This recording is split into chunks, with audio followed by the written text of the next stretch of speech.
Les kystes hépatiques sont fréquemment rencontrés en pratique clinique quotidienne.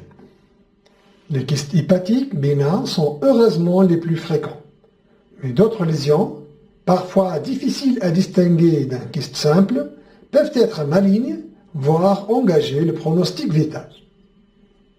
Une lésion kystique du foie correspond le plus souvent à un kyste biliaire simple. Par ailleurs, il peut s'agir d'un kyste hydatique, d'un abcès, d'un hémangiome ou d'une tumeur missionneuse. Plus rarement, il peut s'agir d'une métastase kystique. Le kyste biliaire est la lésion kystique la plus fréquente. C'est une lésion kystique sans paroi visible. Sa taille est très variable. Elle va de quelques centimètres jusqu'à 4 centimètres. Il n'y a pas de communication avec les voies biliaires. On peut avoir plusieurs kystes dans 30% des cas. La polykystose hépatique est caractérisée par la présence de plusieurs kystes dans le foie. Elle peut être isolée ou associée à une polykystose rénale. L'abcès hépatique est souvent indolore et sans signe infectieux. Il peut s'agir d'un abcès uni ou multiloculaire, unique ou multiple.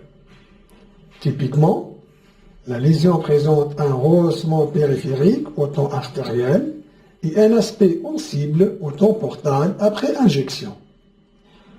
À la phase suppurative, l'aspect typique est dit en cocarde, lésion à centre hypodense avec rehaussement périphérique et œdème périlésionnel hypodense du parenchyme hépatique. La présence de gaz en son sein traduit la présence de bactéries anaérobies.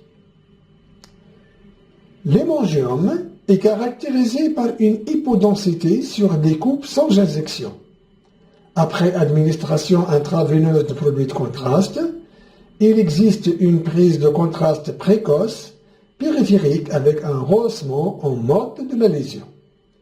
Lors des phases portales, le scanner montre une opacification progressive de la périphérie vers le centre de la lésion, avec un remplissage tardif de 3 à 60 minutes après l'injection du produit de contraste persistant sur les images en phase tardive. L'hémangiome hépatique géant. En cas d'hémangiome hépatique géant, le scanner montre une lésion hypodense, une prise de contraste en mode avec une image centrale ne prenant pas le contraste et qui correspond à des lésions de thrombose au sein de l'hémangiome. Pour le kyste hydatique du foie, l'image liquide présente une densité proche de 0 unité en filtre lorsqu'elle est homogène. On évoque le diagnostic devant l'existence de petits épaississements pariétaux endoclystiques ou de calcification pariétale. L'aspect rubané des membranes flottant dans le liquide hydatique est pathognomonique dans le type 2. Le kyste hydatique de type 3 est aussi typique avec la présence de multiples kystes filles au sein d'un kyste volumineux. Le dernier type de lésion kystique du foie est représenté par les tumeurs missionneuses. Par rapport à un kyste biliaire simple, une tumeur missionneuse prend le produit de contraste avec des bourgeons charnus à l'intérieur. Il y a souvent des dilatations biliaires périlésionnelles. La présence de plus de 3 kystes biliaires typiques oriente plus vers un kyste biliaire atypique.